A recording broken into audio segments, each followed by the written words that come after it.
Nekad bio dobar dečko, dobre ocene u školi. Sad u gradu kad me vide beže, odavno sam loš skri. Kad u četiri zida smotaš, moraš priznaš da je loš trip. Kad se nađemo u krugu, bolje zaobiđi možda. Nemoj da me pitaš ništa, ne znam ništa, nisam prisutan. Već sam na terenu, krećem se kao da zidam. Imam kajlu oko vrata, nadjebala kajle. Sve priče ni o tome, u poslu sam ko Heisenberg. Znaj da nije frka dokle god je brat u poslu. I kad treba da se valja belo, pola je u nosu. Čeljustima držim šaure, htjeli bi da naude, sve baš gube razume.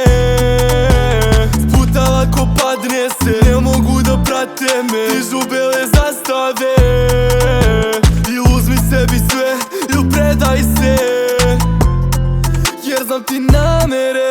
Nekad bio dobar dečko, dobre ocene u školi. Sad u gradu kad me vide beže, odavno sam loš skri. Kad u četiri zida smotaš, moraš priznaš da je loš trip. Kad se nađemo u krugu, bolje zaobiđi možda. Nemoj da me pitaš ništa, ne znam ništa, nisam prisutan. Već sam na terenu, krećem se kao da zidam. Imam kajlu oko vrata, nadjebala kajle. Sve priče ni o tome, u poslu sam ko Heisenberg. Mi nismo postupili kao drugi ljudi.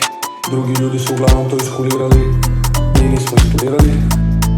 Krenuli smo da ih lovimo, da saznamo ko je u pitanju. Nikola Vujović, 2003. godište iz Beograda, i njegov veliki, već nadaleko poznati prijatelj Liker, Leaker, Zejk.